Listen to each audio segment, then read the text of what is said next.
Yeats Ltd.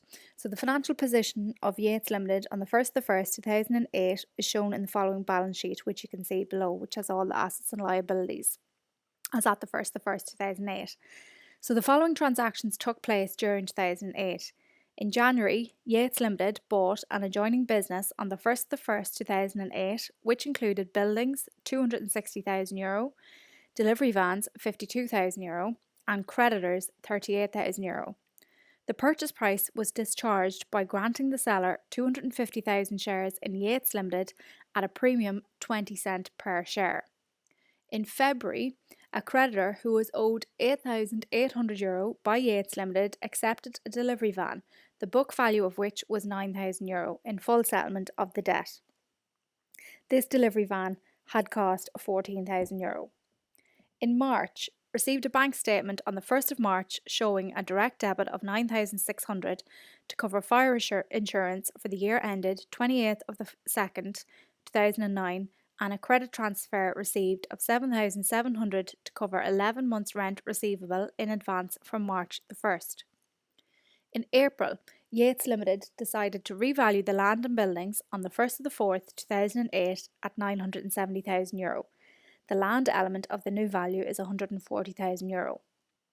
In July, a delivery van which cost €15,000 was traded in against a new van costing €24,000. An allowance of €4,500 was made for the old van. Depreciation to date on the old van was €12,000. In August, a payment of €1,750 was received from J. O'Brien, a debtor whose debt had been previously written off and who now wishes to trade with Yeats Ltd again. This represents 70% of the original debt, and O'Brien had undertaken to pay the remainder of the debt in January 2009. On the same day, goods valued at €500 were sold on credit to O'Brien. This is a markup of 25%. In December, depreciation on buildings is charged at the rate of 2% per annum of value on the 1st of the 4th, 2008. The depreciation charge for the year on delivery vans was €25,400. So, record on a tabular statement the effect each of the above transactions had on relevant asset and liabilities, and ascertain the total assets and liabilities on the 31st of the 12th, 2008. So that is the solutions for the 2009 questions, so 60 marks altogether. You are going to have to lay out the tabular statement. So you've been given paper in the exam in which to do this, so you don't have to rule out anything, so it'll be in your examinations paper.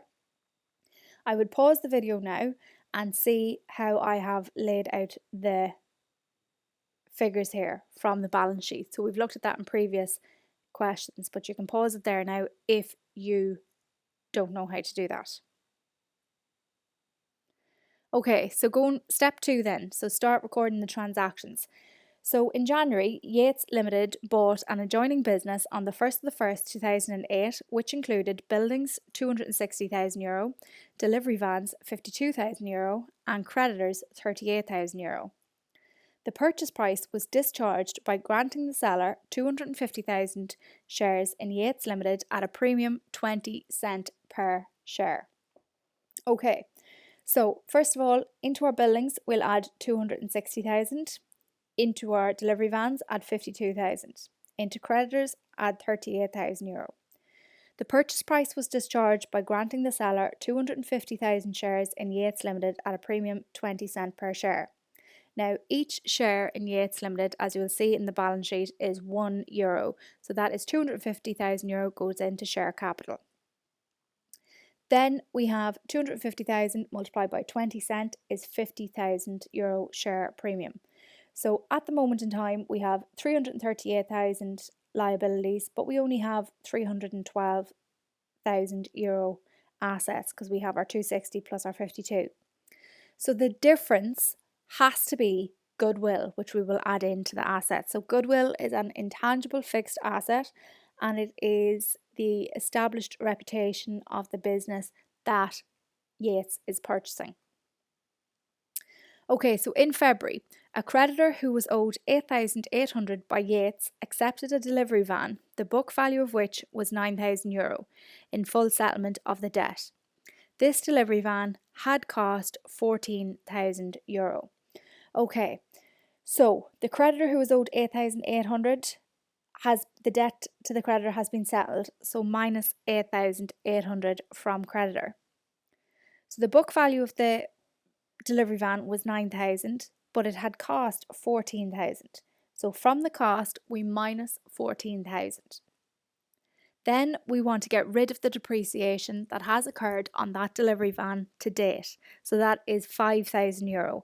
How do we get that? Well, it's the difference between the cost, €14,000, and the book value, €9,000. So it is €5,000 depreciation. Now, the value of it was 9,000, but the debt to the creditor was only 8,800. So we have actually made a loss on that transaction. So the loss goes into the profit and loss as a minus there. Okay, so in total, you've got minus 9,000 in assets and minus 9,000 in liabilities, because as you know, your assets must equal your liabilities. So March is our bank statement month. So received a bank statement on the 1st of March showing a direct debit of 9,600 to cover fire insurance for the year ended 28th of the 2nd, 2009, and a credit transfer received of 7,700 to cover 11 months rent receivable in advance from March the 1st. Okay, so what we'll do here first of all is we'll enter the amounts into the bank. Okay, so received a bank statement on the 1st of March showing direct debit of 9,600. So into the bank we put the 9,600, and that is an expense, so it's money coming out, and so it's going to increase the bank overdraft. So because the bank is in the liabilities, that is a bank overdraft. And a credit transfer received of 7,700. So that is money coming in to the bank. So therefore, the bank overdraft is going to be reduced here by 7,700. Now we have to figure out where are we going to put these figures. So what do they relate to? So the first one, 9,600, is a direct debit to cover fire insurance for the year ended 28th of the 2nd, 2009. Now we are doing the accounts for the year 2008. So 2 months are going to be prepaid for next year. So 2 months prepaid for next year.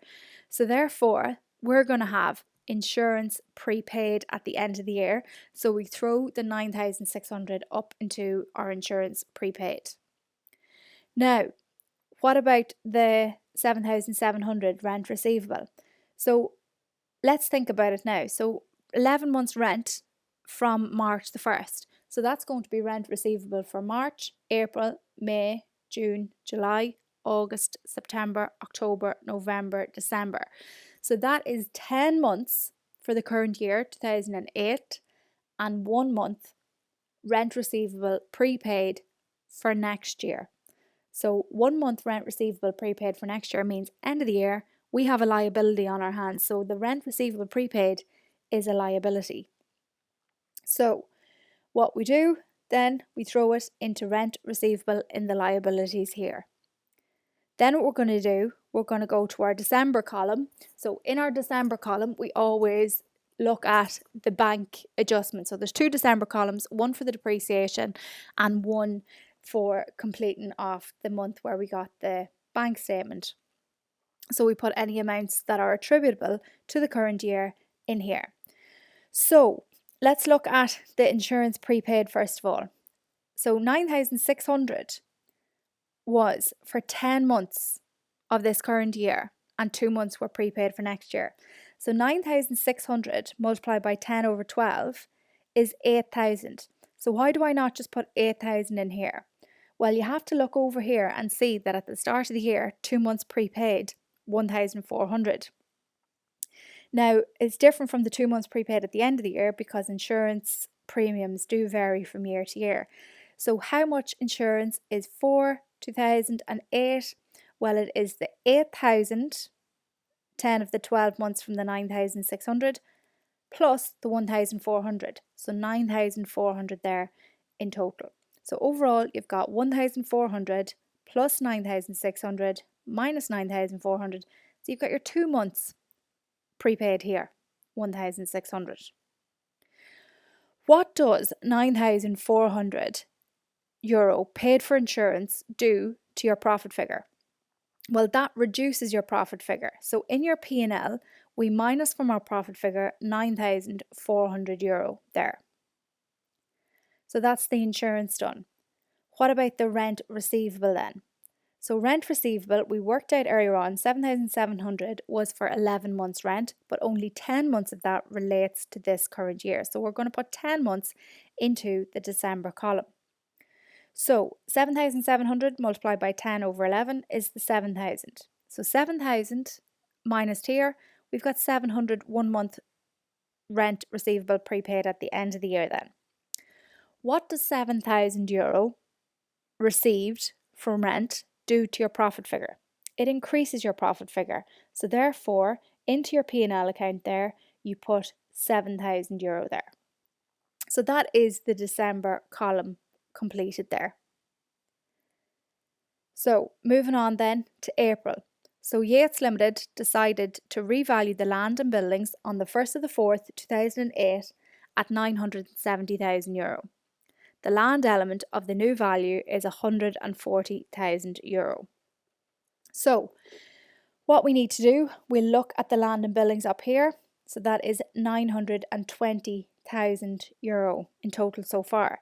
It's going to be increased up to 970. So we are going to add 50,000 to our previous 920 to bring the cost up to 970. And then when we revalue land and buildings, we have to cancel out any depreciation that was ever charged on them. So the 52,800 here, we're going to cancel that out by adding 52,800 there.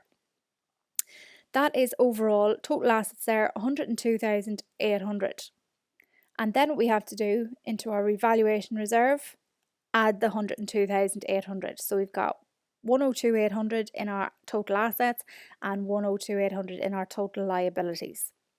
Now, reading down through that, you should have that sentence underlined. The land element of the new value is 140,000. We don't do anything with that here, but what we do is underline that and draw our arrow down to December when we're asked to depreciate our building. So we need to remember in that 970,000 euro, 140 of that is actually land, which we do not depreciate.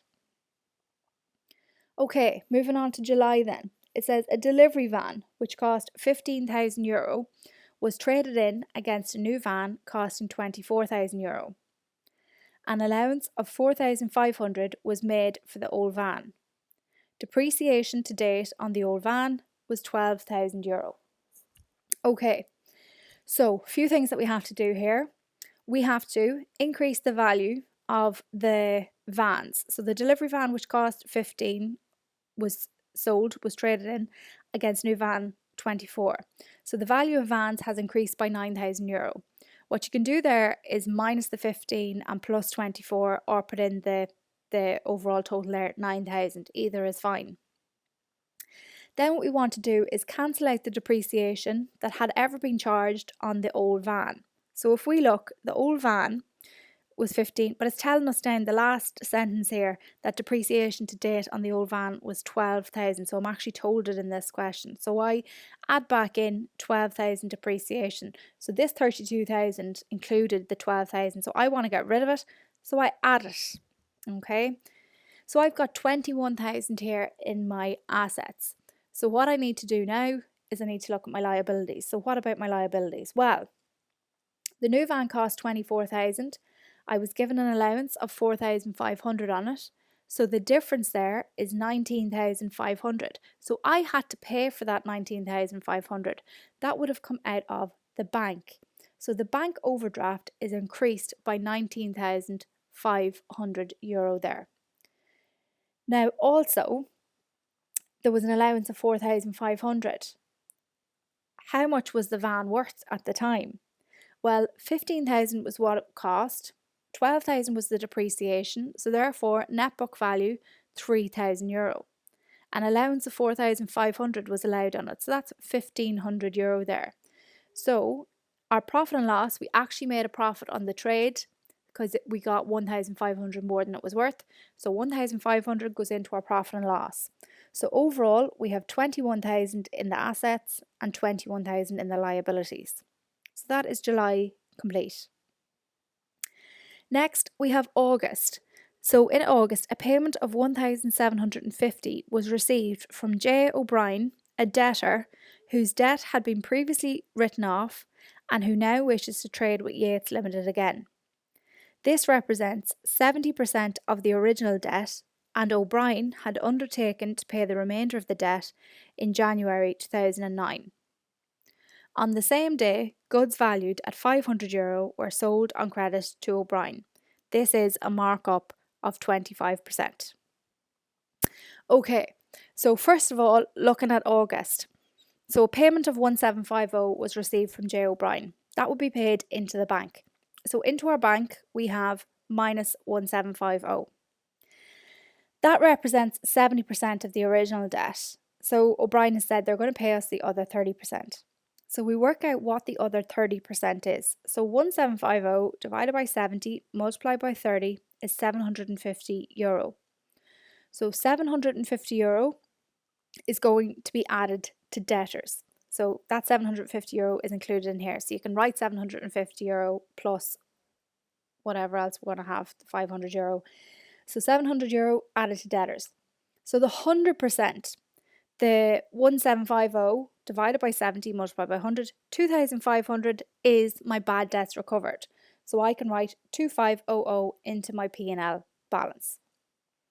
So that's three things done there. I've added the amount back to debtors that they promised they are going to pay me, so the 30%. I have added the 70% that I have received. I have put it into the bank account and I have minused it there because money coming into the bank account reduces my bank overdraft. And then the 100% in total, the 2,500, goes into bad debts recovered in the profit and loss. So that increases my profit figure. So 2,500 positive into the P&L account here. Then we look at the second part. So on the same day, goods valued at €500 were sold on credit to O'Brien. This is a markup of 25%. So 500 gets added to my debtors. So I previously had 1,750. I previously had 750, which was my 30% that I had received off them. So 750 plus 500 is 1,250. So you can put in 1,250 or you can put in your 700 and then 750 and 500. So either way is fine, but I'd probably suggest actually doing it opposite to what you see here. I'd recommend doing 750 and 500 just in case you got one of them wrong. Now, then what we want to do is say, well, how much has my stock reduced by? So €500 is 125% because there is profit of 25% on there as well. So €500 divided by 125 multiplied by 100 is my value of my stock. So my stock was €400. So my stock is going to be reduced by €400 there. Then the profit was obviously then €100. So the profit gets added to my profit and loss account there. So €100 goes in there. So that's €2,500 plus €100, €2,600. So altogether, we have €850 and €850. So that is August. Then the last month that we have to do is December. So depreciation on buildings is charged at the rate of 2% per annum of value at the 1st of the 4th, 2008. The depreciation charge for the year on delivery vans was $25,400. Now, hopefully you'll remember in April when we were told to revalue the land and buildings, we were told that the value of land was $140,000. So it was revalued to $970,000. We took away the land, $140,000. Okay, so that is $830,000. Multiply that by 2% and then multiply it by 9 over 12 months because it was revalued in April. And as you know, if it's revalued, you forget about the depreciation before the revalued date. So that is €12,450 there. So €12,450 goes into the depreciation on buildings. So minus 12,450, and in our P&L account we minus 12,450 from here also. Then we are told straight away the depreciation charge for the year on delivery vans was 25,400. So into depreciation delivery vans minus 25,400, and into the P&L account minus 25,400. So in total we have minus 37,850 and minus 37,850. So that is December completed. And so all you have to do now is tot up your total column. So you can pause the video now and just make sure that when you tot the whole way across, you get all of those totals. So you should practice that there now and then have a look at your totals then afterwards.